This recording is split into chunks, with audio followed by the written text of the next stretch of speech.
Queridos, nesses dias, nós temos trabalhado esse tema da cruz de Cristo dentro da nossa igreja, temos nos esmerado em trazer uma mensagem transformadora, reveladora, ao mesmo tempo uma mensagem confrontadora, de maneira que nós possamos ser edificados. Mas não só isso. Um dos desejos que eu tenho no meu coração em trazer essa mensagem até você, trazer essa mensagem da cruz de Cristo até a tua vida, empregar isso aqui à igreja, é que você seja impactado pela cruz. Para que você conheça a plenitude, a totalidade do Evangelho, que é um Evangelho de cruz. E que você possa, pelo poder do Espírito Santo, porque eu não tenho poder para isso, o Espírito Santo tem, que você possa ser transformado, transformada. E que a tua vida possa ser impactada de uma maneira poderosa. Que esse Evangelho te acompanhe por onde você for. E que, através da tua vida, esse Evangelho alcance outras vidas. Nós somos os dispenseiros do bom perfume de Cristo. E através de nós, através da tua vida, da minha vida, através desse Evangelho que você recebe, o Espírito Santo então trabalha de maneira que outros possam ouvir. Tanto para a salvação, nosso desejo de coração é esse, mas também para que justiça e toda a vontade do Senhor se cumpra também na vida daqueles a quem Ele quer julgar, na vida daqueles a quem Ele quer fazer a sua obra, a sua justiça. Então, quando essa mensagem é pregada, quando essa mensagem é trazida até você, o intuito é que você ouça, o intuito é que você aprenda, e o intuito é que você viva. Não adianta nada o pregador se preparar, e eu confesso para vocês que eu tenho me preparado. Eu tenho estudado, eu tenho orado, eu tenho meditado nas Sagradas Escrituras, eu tenho me debruçado nela, eu tenho chorado sobre a palavra do Senhor. O Senhor tem falado comigo, tem mexido com as minhas estruturas. O Senhor tem me chamado à cruz.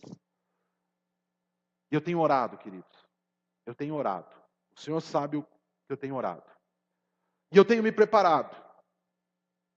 Não para apresentar para vocês um estereótipo, um personagem aqui do púlpito. Muitas pessoas gostam de ver no púlpito um personagem. Por que eu digo isso? Muitas pessoas admiram a performance do pastor. Muitas pessoas admiram quando o pastor grita, quando o pastor prega, quando o pastor dá tapa no púlpito. Outros gostam das piadas. As pessoas gostam da performance. Mas eu confesso a vocês que a minha performance de púlpito é o que menos me preocupa. Não fico preocupado quando eu enrosco, quando eu gaguejo, quando eu esqueço uma referência, ou quando eu anotei algo aqui, eu acabo nem trazendo. A minha performance aqui é o menor de todos os elementos. Mas eu confesso que eu tenho buscado a unção do Espírito Santo. E digo, sem medo, ela está comigo. Mas não adianta nada pregar, se nos bancos os corações estiverem endurecidos e os ouvidos estiverem fechados. Não adianta nada pregar, se ao sairmos daqui, tudo se torna volátil, se perde, e se dissipa nas preocupações da nossa mente, se dissipa naquilo que nós temos que fazer amanhã, se dilui na preocupação de uma conta a pagar, de um dinheiro a se receber, de algo que nós queremos comprar ou adquirir. Não adianta nada trazer uma boa semente, se o terreno é pedregoso, coberto de espinhos, ou se os nossos corações são como uma sarjeta, onde a semente cai, bate e se perde. Para que ela germine, tem que ter mais do que unção do púlpito. Tem que ter unção no banco também. Um bom terreno que receba essa mensagem e a frutifique. Nos acostumamos como igreja a lançar sobre o pregador toda a responsabilidade.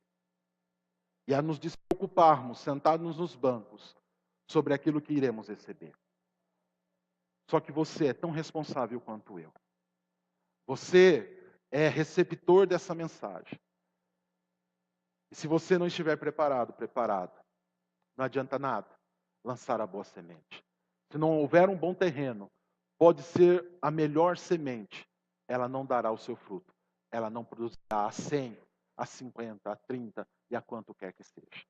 Então, nesse momento, peça ao Senhor que Ele traga cativa a tua mente e o teu coração, para que você possa aprender dessa palavra e que esse evangelho venha fazer parte da tua vida. E hoje eu quero falar com você sobre a luz que brilha lá no Monte do Calvário. E o título da mensagem é esse: entre duas cruzes, brilha a luz das luzes. Esse título não é inédito. Essa frase é um refrão de uma música de uma banda chamada Resgate, uma música chamada Luz.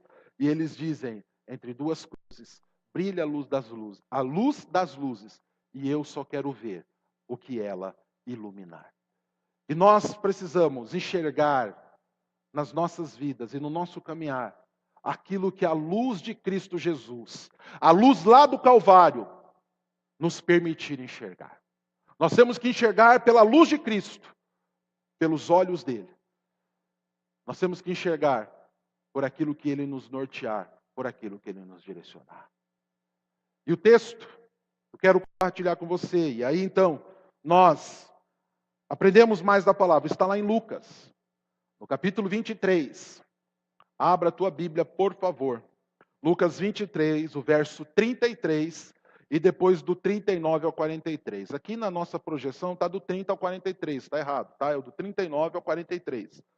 Lucas 23, 33 e depois do 39 ao 43.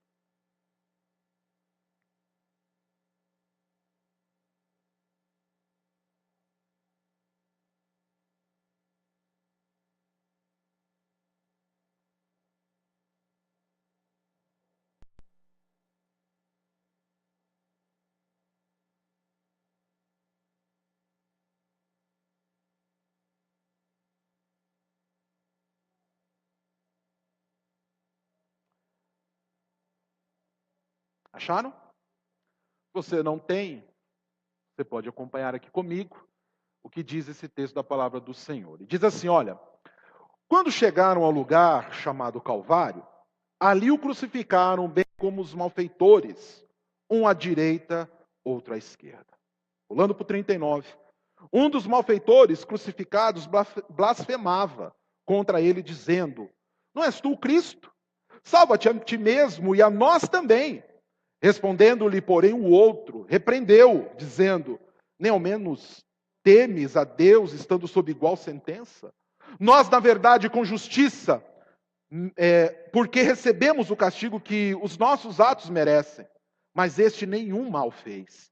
E acrescentou Jesus: lembra-te de mim quando vieres no teu reino. Jesus lhe respondeu: em verdade te digo que hoje estarás comigo no paraíso. Amém? Oremos.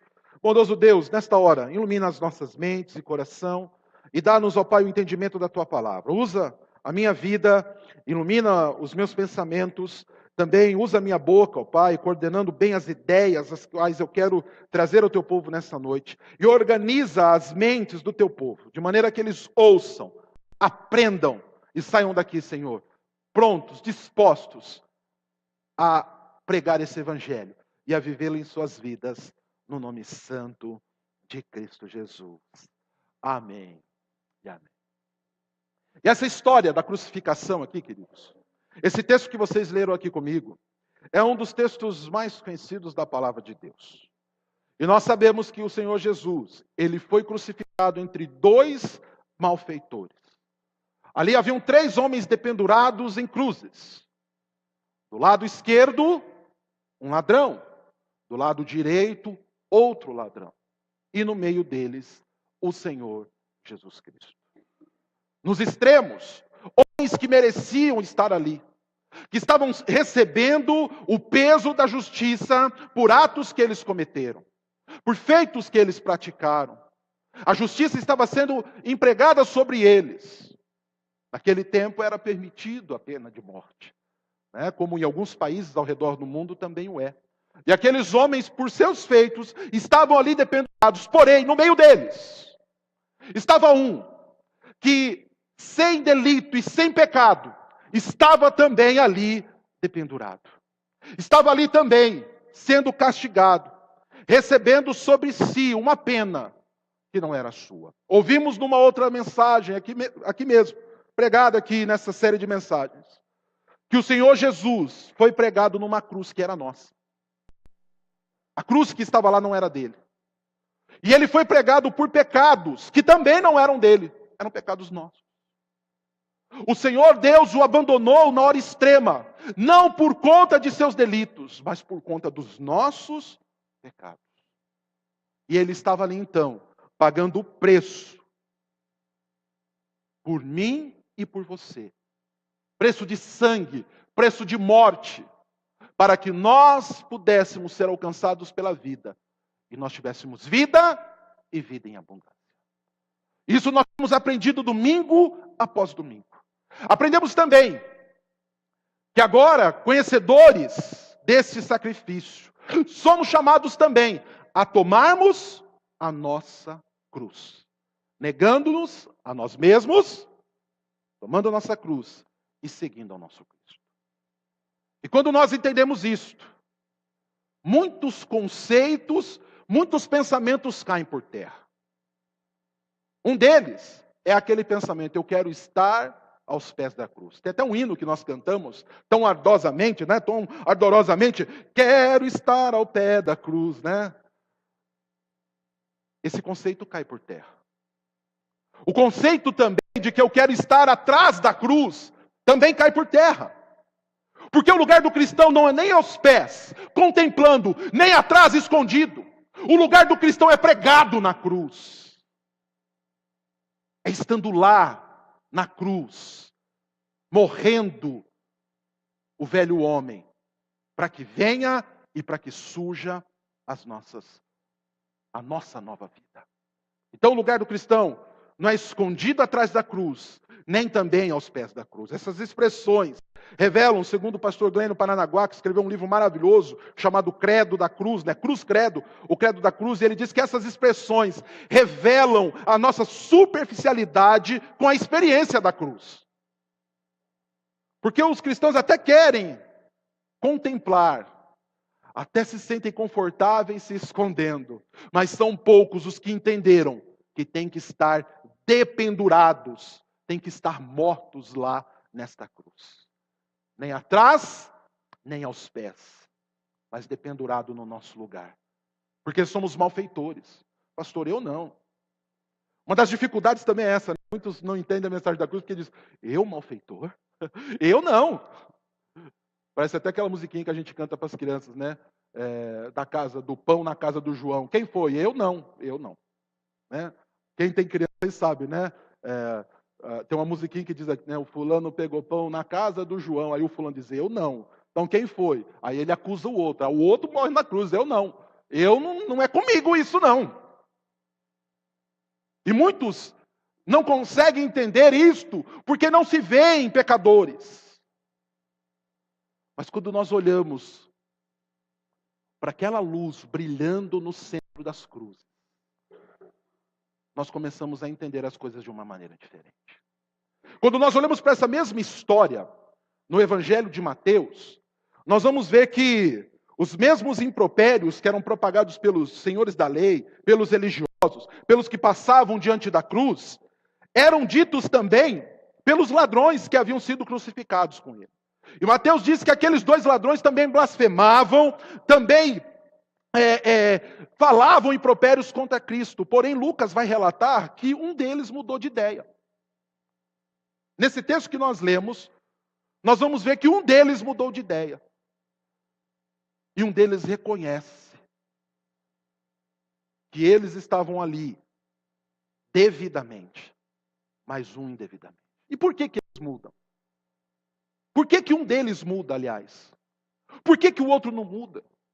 Por que muitos não entendem a mensagem da cruz sendo pregada, enquanto outros sentem sobre si esse peso e dizem, Senhor, tome em teus braços. Senhor, eu quero tomar a minha cruz, eu quero ir contigo, eu entendi, e eu quero viver esta verdade. Por que que isso acontece com alguns e não com outros? E é isso que eu quero então aprofundar com vocês nessa noite. Essa revelação, esse entendimento que um dos ladrões teve, ela acontece quando entre duas cruzes brilha a luz das luzes. Quando a luz de Cristo ilumina a nossa mente. Essa perspectiva, então, essa iluminação, ela revela algumas verdades que nós precisamos considerar ao observarmos o cenário desse texto que nós lemos. E quais verdades, então, nós precisamos aprender? A primeira delas, eu vou pedir a ajuda de vocês, dá um clique aí para mim. A primeira delas, primeira coisa que nós precisamos aprender, a primeira verdade que é revelada quando brilha a luz de Cristo sobre as nossas vidas, é que a arrogância nos impede de ver a realidade da cruz. Muitos não conseguem entender, e muitos não conseguem viver essa realidade de cruz, porque estão tomados, possuídos por uma arrogância que os cega. Olha só o verso 39 de Lucas, do texto que nós lemos de Lucas. Diz assim, olha, um dos malfeitores crucificados blasfemava contra ele, dizendo, não és tu o Cristo? Salva-te a ti mesmo e a nós também. Olha que arrogância sai dos lábios deste homem. Olha que impropério. O maior empecilho para acessarmos a fé salvadora é a arrogância existente em nosso coração caído. Tem muito crente que não conseguiu entender a realidade do Evangelho de Cristo, porque permanece arrogante nos seus pensamentos e no seu coração. Não se humilha. Acha de si algo grandioso demais. Eu me lembro, quando criança, nós gostávamos de jogar futebol na rua, né? Na época que ainda podia jogar futebol na rua, jogávamos descalços. Quantos tampões do dedo nós perdemos? Quantas unhas, né? Dava chute naquelas bolas de capotão. Acho que a molecada nem hoje não sabe mais o que é uma bola de capotão. Aquelas bolas dente de leite, você dava um chute para a esquerda, ela ia para a direita, variando, né? Delícia, debaixo de chuva. Chegava em casa, a mãe cortava a gente na vara, né? Tá tudo molhado, não é? Era delicioso. E tinha aqueles jogadores de futebol que eram os pereba. Ninguém queria escolher. Mas tinha uns que falavam, não pode me escolher que eu vou dar um jeito em tudo. E meu Deus do céu, era ruim. Era ruim feito uma pereba. E a gente brincava, tem jogador de futebol que você tem que comprar pelo preço que ele vale e vender pelo preço que ele acha que ele vale. Não vale nada e acha que vale muito. Você vende e ganha um dinheirão. E tem muito crente assim, que não tem valor nenhum, mas acha que é o maioral no reino dos céus. Sabe por que isso? Porque é arrogante. Enquanto um dos malfeitores é transformado pela graça, o outro caminha definitivamente para o inferno, bradando impropérios de ofensa e blasfêmias contra o Senhor. A arrogância era o que definia aquele homem. E a arrogância, gente, é a face visível. É a face que a gente consegue enxergar de um mal que está mais entranhado dentro dos nossos corações. E sabe que mal é esse? Sabe o que a arrogância ela vem revelar ou ela vem refletir? Um coração cheio de justiça própria. Um coração ensimesmado. Um coração que está cheio de si, cheio de sua própria justiça. Que não consegue enxergar a justiça de Deus e a ação de Deus em suas vidas. O apóstolo Paulo experimentou isso no seu ministério. Lá em Romanos 10, no verso 3, Paulo estava pregando no meio do seu povo, no meio dos romanos. E a palavra diz que desconhecendo a justiça de Deus, aquele povo desconhecendo a justiça de Deus e procurando estabelecer a sua própria, não se sujeitaram a quem vem de Deus. O arrogante não consegue se sujeitar ao que vem de Deus, e nem a quem vem em nome de Deus. Há pessoas que elas têm uma arrogância tão entranhada que você pode falar, você pode bater, você pode exortar de estar e nada demove a pessoa da sua justiça e da sua vontade. Tem muita gente que fala assim, ela é teimosa, ela é teimosa. Não, é arrogante, é soberbo, é cheio de justiça própria. Pastor Glênio faz uma afirmação nesse livro que eu citei para vocês, uma afirmação que é verdadeira. E diz assim, olha, o coração que se basta não clama por misericórdia. O coração que se acha repleto, que é cheio de si, de justiça própria, ele não clama por misericórdia, ele não vê necessidade de Deus. A arrogância nos impede de clamar, Senhor, vem sobre mim. A arrogância nos impede de clamar, de gritar, Maranata. A arrogância nos impede de nos rendermos diante de alguém que é maior do que nós mesmos. Os arrogantes não conseguem enxergar realmente quem Cristo é. Não conseguem. Os arrogantes não conseguem obedecer ao Senhor, ao ponto de um certo momento, lá em Lucas 6,46, o Senhor dizer o seguinte, por que vocês me chamam de Senhor? E repetem, Senhor, se vocês não obedecem o que eu mando a vocês. O que adianta essa sua religião? O que adianta esse teu conhecimento?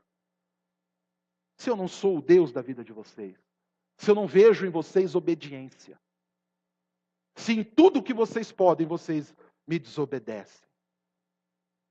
Aqueles homens e mulheres chamavam a Cristo de Senhor. Mas a arrogância entranhada em seus corações, a justiça própria que havia dentro deles, não deixavam que eles obedecessem a Cristo e vivessem conforme a vontade de Cristo para suas vidas. E guarde uma coisa no seu coração. Só os santos crucificados conseguem obedecer a Jesus. Só quem foi crucificado, só quem já morreu na cruz consegue obedecer a Jesus. Porque sabe que Ele é Senhor. Porque já não são mais escravos do pecado, mas agora estão vivos para Deus. Trazendo no corpo o morrer de Cristo. O arrogante não consegue se render a ninguém, nem alguém que seja maior do que ele. E eu faço uma pergunta que eu quero que você pense. Será que essa não é a nossa realidade, amados? Será que essa não tem sido a nossa realidade, uma realidade arrogante? Onde nós pensamos grande demais a nosso respeito, porém não conseguimos enxergar quem é Jesus. Pastor, eu sei que Ele é Jesus, Ele é o Filho de Deus. Eu sei quem é Jesus, Ele é o Senhor da igreja. Mas você consegue enxergar que Ele tem que ser o Senhor da tua vida? Você consegue enxergar que você tem que viver segundo a vontade dEle e não a tua? Você consegue enxergar que é os mandamentos dEle que você tem que obedecer? Que é o evangelho dEle que você tem que viver? Um evangelho desconfortável. Um evangelho que confronta. Mas o evangelho que dá vida. E vida em abundância. Todos nós, queridos, vamos ter que ir para a cruz. Todos nós. Todos nós vamos ter que ir para ela. Só que a diferença é que os arrogantes vão para uma cruz que vai martirizá-los, uma cruz que vai castigá-los, uma cruz que vai judiar deles, uma cruz que vai torturá-los e aleijá-los. Eles vão sofrer, mas não vão conhecer a verdade. Nós, porém, os que somos chamados segundo o propósito do Senhor, também vamos para a cruz. Só que essa cruz não vai ser uma maldição para nós. Ela não vai nos torturar, pelo contrário, ela vai nos matar. Pastor, mas morrer não é ruim? Não. Morrer é maravilhoso. Como diz o apóstolo Paulo, é lucro. Nessa cruz, então, depois de mortos, depois de se cumprir a vontade do Pai, nós encontramos então a vida e a vida em abundância. Só que a arrogância não deixa que os malfeitores enxerguem isso. Por isso, meu irmão, minha irmã, examine-se hoje. Examine o teu coração hoje. Examine a tua vida hoje. Veja se você não está possuído dessa arrogância. Veja se você, por conta da arrogância, não tem sido alguém que está ao pé da cruz, que está atrás da cruz. mas que ainda não foi crucificado com Cristo. Não morreu para poder ressuscitar. Nós somos chamados a vivermos a vontade do Pai. Porém, o orgulho nos impede de alcançar isso. Os cegos espirituais geralmente sofrem de uma cegueira que é oriunda do orgulho. Clamemos ao Senhor nessa noite. Senhor, livra-nos de nós mesmos. Livra-nos do orgulho. Ajuda-nos a viver a tua vontade. Uma segunda verdade que é revelada na cruz do Calvário é que a nossa miséria, ela é revelada no contraste da cruz. A nossa miséria é revelada no contraste da cruz. Quando a luz de Cristo, aquela luz que está lá no centro das cruzes, ela brilha, no contraste que ela produz, a nossa miséria é revelada. Os versos 40 e 41 lá de Lucas diz: respondendo-lhe, porém, o outro, aquele que não estava mais possuído de arrogância, repreendeu-o dizendo: nem ao menos teme a Deus, estando sob igual sentença. Nós, na verdade, com justiça, porque recebemos o castigo que os nossos atos merecem, mas este nenhum mal faz. Quando a luz de Cristo, a luz da graça brilha, o que aquele homem vê é a sua miséria. Ele olha lá para o outro extremo e vê um outro miserável. Mas ele olha para o centro e ele vê o Cristo de Deus. Quando a luz de Cristo brilha em nós, o primeiro reflexo, a primeira coisa que nós devemos enxergar é que nós não passamos de miseráveis pecadores. Miseráveis pecadores.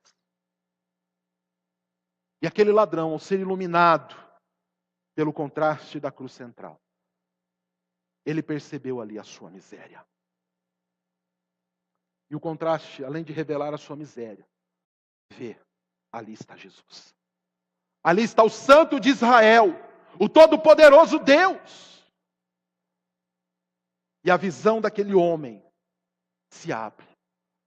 A visão que a serpente tinha prometido para Adão e para Eva, que queria se abrir lá no Éden. E na realidade com o pecado se fechou. Agora aqui na cruz, essa visão e esse entendimento se abre. Na morte de Cristo, no sacrifício dele, nós enxergamos a realidade. Um justo morrendo por injustos, derramando o seu sangue por pessoas que não mereciam a vida, antes mereciam a morte. Mas que ele tão amorosamente e tão graciosamente nos dá uma vida abundante. E quando a graça é derramada do Calvário, lá na cruz do Calvário, quando entre duas cruzes brilha a luz das luzes, a glória de Cristo é enxergada na morte da cruz. E a natureza caída reconhece a sua miséria. Isso é importantíssimo. Nós precisamos reconhecer a nossa miséria. Porque sabendo que miseráveis somos, também sentiremos a necessidade da graça redentora e transformadora de Cristo Jesus. O que me entristece profundamente, como pregador da palavra, é saber que essa verdade tem sido subtraída das mensagens nos dias de hoje. Tem sido trazida uma mensagem ufanista, triunfalista, para nos encher de felicidade, para nos trazer um bem-estar. Porém, é uma mensagem mentirosa. É uma mensagem local, que não vai arremeter para a glória futura, aonde os que são chamados por Cristo irão reinar eternamente. Eu preciso reconhecer, eu sou um miserável pecador. Eu preciso enxergar isso daí, minha miséria, a minha necessidade. Por isso a solução para o arrogante, o caído, o perdido em seus próprios delitos e pecados, é a morte na cruz. Só nela se quebra a maldição, e a partir dela somos inundados pela glória eterna. O arrogante, ele está disposto a subir o mais alto monte, para que o seu orgulho seja inflado, para que ele se sinta o maioral. O orgulhoso, ele está disposto a pôr o seu orgulho em evidência, a ser colocado em evidência. O orgulhoso, ele gosta do reconhecimento. Ele gosta que olhem para ele de baixo para cima. E para isso ele está disposto a subir o mais alto monte. Só que a glória verdadeira, a glória que eu e você precisamos, ela se revela no monte esquecido. Num outeiro que ninguém quer subir. Sabe que monte é esse? O Monte do Calvário. É lá que se revela a glória necessária ao homem. Não é no Everest, não é na Aconcagua, não são nos montes mais importantes e mais reconhecidos pelos alpinistas do mundo ao redor. A glória que eu e você precisamos se revela no Monte da Caveira, aonde muitos só enxergam morte. Lá nos foi dado a vida. É lá que a nossa glória se revela. É lá que a tua glória está revelada. No Monte do Calvário. E é para lá que nós precisamos ir. É lá que nós precisamos subir. Porque é lá que nós vamos receber o título mais importante que pode ser dado a um homem. Sabe que título é esse? Não é uma honraria dada pelas bravuras que podemos praticar num campo de guerra. Não é a honraria oferecida por um governo. Não é a ordem da cruz, que é dado aí por muitos governos. Sabe qual que é o título mais importante que nos é dado lá no Monte do Calvário? O título de sermos chamados filhos de Deus. Lá você recebe a adoção. Lá você é reconhecido como filho de Deus. E o brilho então da cruz escancara quem nós somos e o que nós carecemos. Paulo diz lá em Romanos 3:23, todos pecaram e carecem da glória de Deus. E a cruz então revela, por meio da graça, que nós somos miseráveis, mas que por meio dela o Senhor nos faz seus filhos. Por meio da cruz, Deus nos transporta das trevas para o reino do Filho do seu amor. E lá na cruz, a nossa miséria é transformada em triunfo. E lá, como diz Pedro, nós então somos chamados e transformados em raça eleita, sacerdócio real, nação santa, povo de propriedade exclusiva de Deus, a fim de proclamar as virtudes daqueles que vos chamou das trevas para a sua maravilhosa luz. E como que ele nos chama? Pela cruz? Sim, vós que antes não erais povo, mas agora sois povo de Deus. E como nós nos tornamos povo de Deus? Por nossa descendência? Pela titularidade? Pelo sangue que corre nas nossas veias? Não, pelo sangue que é derramado sobre as nossas vidas. Sangue vertido na cruz. É lá no Calvário. Nós que não éramos povo, agora somos chamados povo de Deus. Nós que não tínhamos alcançado misericórdia, mas agora alcançamos misericórdia. 1 Pedro 2, 9 e 10. A cruz nos faz enxergar a nossa miséria. E a cruz nos dá a titularidade e a honraria de sermos chamados filhos de Deus. Por isso é sempre importante olharmos quem somos. Sem cruz nós somos miseráveis. Sem cruz nós somos detestáveis, desterrados. Mas pela cruz somos filhos de Deus, nação santa, povo adquirido, pago com preço alto. E agora somos nação e povo do Senhor, o nosso Deus. Por isso, a nossa miséria é revelada no contraste da cruz. E nós então somos chamados para viver essa glória do Pai. E a terceira e última verdade que eu quero trazer para você, revelada nesse texto, é que a graça genuína resplandece na cruz. A graça genuína, a graça verdadeira, a graça de Cristo ela resplandece lá na cruz. O verso 42 do texto de Lucas nos diz assim: e acrescentou Jesus, e quem está acrescentando aqui é o ladrão, é o malfeitor, é aquele que enxergou a miséria na cruz, e ele acrescenta, depois de ter dado presta atenção no outro ladrão, de ter chamado a atenção do outro ladrão, ele acrescenta: Jesus, lembra-te de mim quando vieres no teu reino. Queridos, quando eu entendi o que está escrito aqui, sabe qual que foi a minha reação? Eu não dei um pulo, eu não dei um brado de vitória, não. Eu chorei. Eu chorei. Confesso para vocês que eu chorei. Sabe por quê?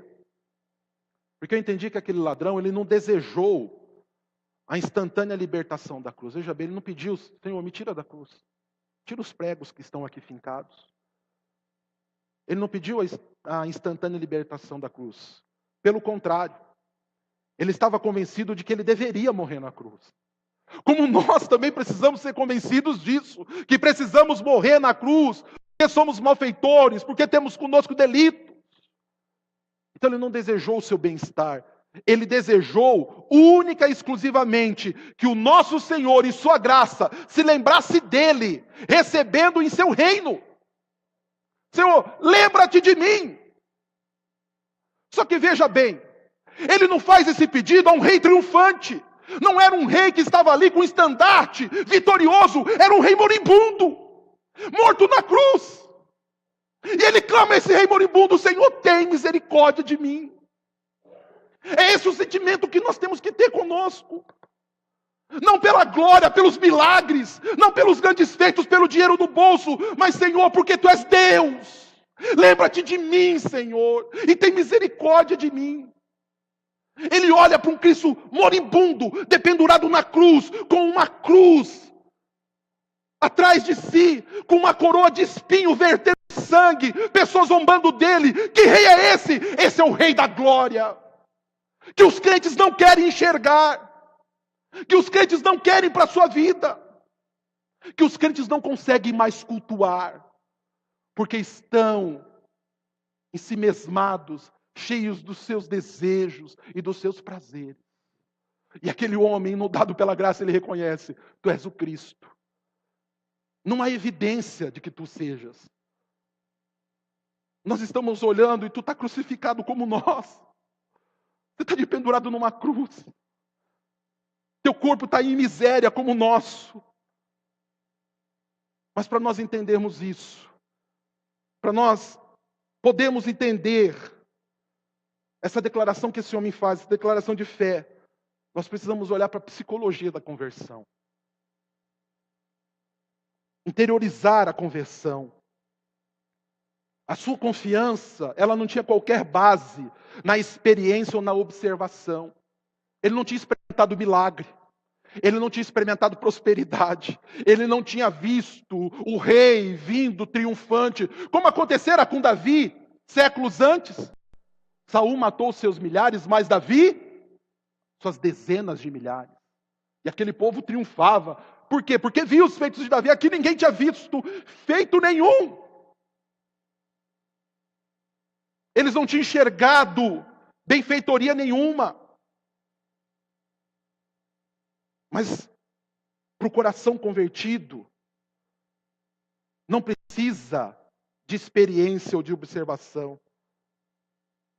Pois o que poderia ser mais negro, mais denso do que o quadro que ele tanto viu e que ele experimentou ali naqueles momentos. A alma convertida, preste atenção nisso. A alma convertida, entretanto, não precisa de amparos para ser encorajada a confiar. Só podemos crer, por conseguinte, que houve uma operação especial da graça no coração daquele homem, e que ele foi alicerçado naquela fé que ele enxergava ao longe. E ele anteveu, ele previu um dia mais claro que seria avistado para sempre. Foi pela fé. Existe algo singularmente tocante na confiança subentendida na forma desse apelo que esse homem fez. Quando ele disse: Senhor, olha para mim. Ele não pediu qualquer vantagem especial. Ele não pediu nenhum lugar à mão direita ou à mão esquerda, nenhum lugar no palácio do rei. Ele contentava-se em não ser esquecido, certo de que se o rei viesse a lembrar-se dele, de alguma maneira, o Senhor faria com pensamentos de ternura e de compaixão. E aquele ladrão, ele não demonstrou qualquer coisa notável em seu conceito de reino. Ele estava só pedindo, Senhor, me deixa entrar no teu reino. Ele não faz aqui nenhuma inscrição teológica, ele não faz nenhuma descrição da graça, nada. Ele só fala, Senhor, me deixa entrar no teu reino. E sabe o que me admira, queridos? É a energia e o poder da confiança que aquele homem expressou naquele rei moribundo. Naquele rei dependurado. Uma energia, uma confiança tamanha, que mesmo Cristo ali envolto em vergonha, em dor, em zombaria, aquele homem teve fé nele. Uma fé que lança sombra a qualquer um dos heróis da fé descrito em Hebreus 11. Bem, o cenário que ele contemplava era o pior possível. Mas a alma convertida não leva isso em consideração. A alma convertida, ela entende que ali está o Rei glorioso. Muito mais nós, que temos contemplado dia após dia o que o Senhor tem feito. Por que ainda duvidamos? Por que ainda desobedecemos? Por que ainda não estamos prostrados aos pés deste Cristo? Clamando, Senhor, lembra-te de mim quando entrares no paraíso. Nós que temos a real noção de que Ele é o Rei da Glória. Nós que hoje podemos cantar aqui, exaltar. Nós que temos todo o conforto. Nós que temos todo o amparo. Nós que temos todo o conhecimento. O que nos falta? O que te falta? Eu ouso responder. Muitas vezes nos falta que o brilho da luz lá da cruz central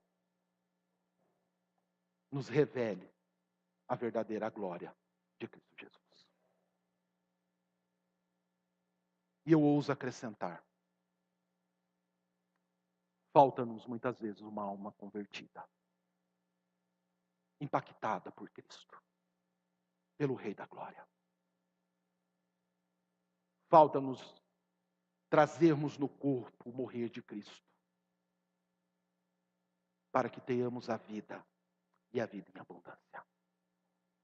A graça genuína resplandece da cruz. Declaração desse ladrão, queridos, tem que no mínimo nos corar de vergonha. Ruborizar os nossos rostos.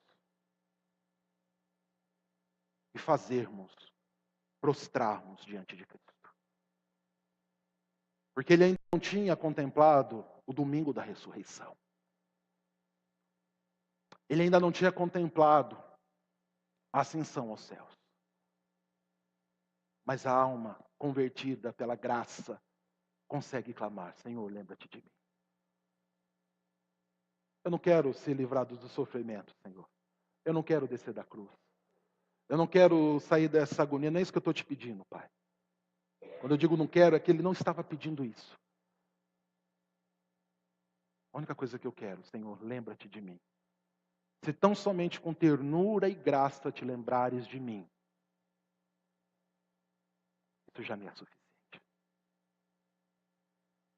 Isso já me basta. A tua graça me basta. Vemos assim, queridos, que o resplandecer de Cristo na cruz manifesta a glória salvadora a um dos malfeitores, que justamente com seu pedido obtém a promessa divina da salvação. E a resposta de Cristo, essa não tem nem o que dizer, né? Ele acrescentou, Senhor, lembra-te de mim quando entrares no paraíso. E o Senhor acrescenta, como eu almejo ouvir isso para mim. Ainda hoje estarás comigo no paraíso. você vai estar lá comigo. Você recebeu a chancela para entrar. Teu passaporte foi carimbado. Descansa em paz, meu filho. Alma convertida obtém acesso ao Pai. Alma convertida obtém acesso à salvação. Por outro lado, o obscurantismo, a arrogância e a falta da ação salvadora de Cristo faz com que o outro malfeitor morra com o gosto amargo do pecado e da blasfêmia em sua boca e o seu coração. Então, queridos, oremos nesta noite, para que nós brilhe a luz de Jesus Cristo, o encanto e a transformação da sua glória, para que a sua morte na cruz seja um fim de uma tortura agoniante e o início de uma vida, de uma glória eterna no paraíso de Cristo Jesus. E nós olhemos com amor e com graça, e que nós possamos expressar adoração verdadeira ao nosso Deus. Que não sejamos possuídos de arrogância. Que não sejamos possuídos de justiça própria. Que não sejamos como este ladrão. Pelo contrário, que hoje resplandeça sobre nós a glória da cruz de Cristo. E que nós possamos enxergar quem somos, o que Ele nos dá, e que possamos fazer a boa confissão para a glória e para o louvor do nome de Jesus. Amém. Amém. Feche teus olhos. Bondoso Deus, nós louvamos o Teu nome nessa noite. Agradecemos pela Tua palavra, Senhor. Tua palavra nos constrange. A Tua palavra nos mói, nos destrói. E eu louvo o Teu nome por isso, Pai. A Tua palavra, Senhor, quando cai no terreno dos nossos corações, e ela encontra terra fértil, Senhor, ela destroça toda arrogância e pecado. Ela põe por terra toda agonia e tortura. Ela mata o velho homem, e ela nos traz para a verdadeira vida e a vida em abundância. Senhor Jesus, dá-nos conhecer esta Tua graça. Dá-nos conhecer, ó Pai, tão grande salvação. Dá-nos, Senhor, passar pela conversão genuína e verdadeira. Não a conversão pela mão de homens, pela voz de homens, pela vontade de homens. Não nos convertemos a homens, não nos convertemos a pastores, a líderes, mas convertemos, ó Pai, sim, mudamos o caminho para Ti. Permita-nos isto, Senhor. Permita-nos enxergar a Tua glória. Que a luz que brilha da Tua cruz, a luz que brilha de Ti, Senhor, ilumine nossas mentes e nossos corações. E que possamos enxergar com alegria toda a Tua graça e misericórdia. Pai, e como aquele ladrão que entendeu aquilo que ele era, e entendendo o Senhor, ele faz uma declaração formidável, maravilhosa, tremenda. Uma declaração, Senhor, que é um exemplo para nós. Como aconteceu na vida dele, que aconteça também em nossas vidas. Que cesse toda blasfêmia. Que cesse, Pai, toda indignidade. Que cesse todo pecado. Que cesse, Senhor, toda morte. E que nós possamos surgir para uma nova vida e uma vida em abundância. Quer começar por agora, Senhor. Nossa vida possa ser diferente. E nesses corações que nessa noite, Senhor, ardem por Ti. Nesses corações que nessa noite entendem o poder da Tua graça. Nesses corações que nessa noite se rendem a Ti. Senhor Jesus, estabelece o Teu império de glória e de poder, Senhor. E consuma-nos com o poder da Tua glória, Pai. Consuma-nos, Senhor, com o poder da Tua graça. Que já não haja mais em nós, Senhor. Que já não haja mais em nós nenhum tipo de arrogância, nenhum tipo de miséria. Mas que nós possamos, Senhor, adotados por Ti, desfrutarmos da verdadeira glória do Teu reino. Vivendo, ó Pai, como dispenseiros do bom perfume de Cristo. Abandonando, Senhor, os nossos desejos e vontades. Vivendo agora para a glória do Cristo ressurreto, do verdadeiro Senhor, do Rei da Glória.